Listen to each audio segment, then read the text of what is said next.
There are some new stunning claims about the last moments of Aaliyah's life that are coming to light in a new bombshell book.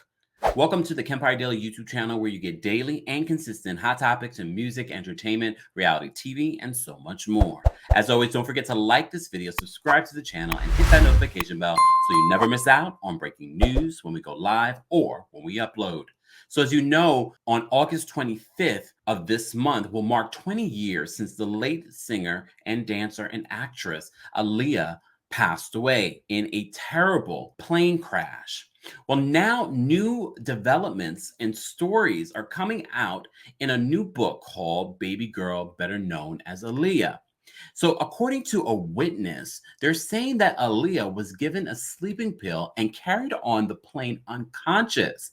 As you may recall, there were multiple reports that Aaliyah wanted to get back to Damon Dash at the time. She really just wanted to get back. But as you also may recall, the reason for the plane crash was because the plane was overloaded. And there were allegations that the pilot was under the influence and flying with a suspended license.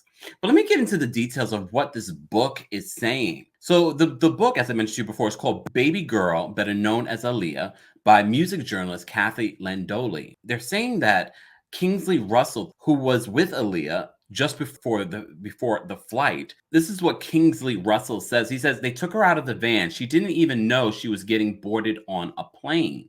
She went on the airplane asleep. At the time, Russell was only 13 years old. It was his family that ran a taxi company in Abaco Islands, and he was in the cab as his mom drove the 5-time Grammy Award winner and her team to the airport for the return flight to Miami. As you may recall, Aaliyah had just wrapped her Rock the Boat music video on the island. But there were other reports that Aaliyah was very uncomfortable flying, and specifically flying on small planes. And according to this report, allegedly they said that she had reservations boarding the aircraft after learning that it was overweight. They said the pilot had reportedly explained that the aircraft would be too cumbersome with 8 passengers, including Aaliyah's 300-pound bodyguard, as well as their bags and cameras. And according to this report, Aaliyah supposedly grew even more flustered when they arrived at the airport and spotted the small plane. They're claiming that she had a headache.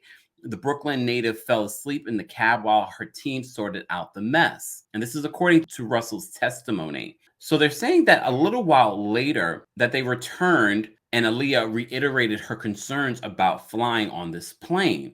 Russell claims that at this point, one of her team handed Aaliyah a sleeping pill, causing her to fall into a deep sleep, after which carried an unconscious Aaliyah onto the plane. So as I said to you before, it was found later that the aircraft had exceeded its allotted weight by several hundred pounds. This was according to the New York Times. In addition, the weight was improperly distributed, making the aircraft difficult to control while in the air. Meanwhile, the pilot had reportedly faked his license and was under the influence of alcohol and cocaine at the time of the accident. And that's according to a toxicology report from 2002. And this goes back against the rumors that Aaliyah was insistent on boarding the flight and was trying to get back home. So according to Landoli, I remember when Aaliyah passed away, I was really upset. The story kept saying that she was adamant about getting on the plane. I was almost upset with her. Why did you want to get on the plane so badly? She went on to say this: the only thing I've taken with me is that after 20 years, I can finally say that Aaliyah didn't want to get on the plane. That makes me feel a little better, but not much. This didn't have to happen. She should still be here.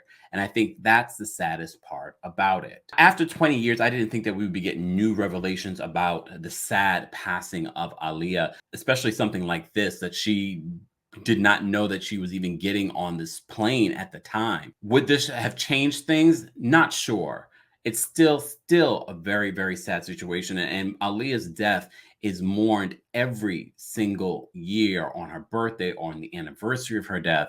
And I don't think this is going to help anyone ever truly make peace with the passing of the late singer. As always, I want to know your thoughts on these new revelations in the comment section.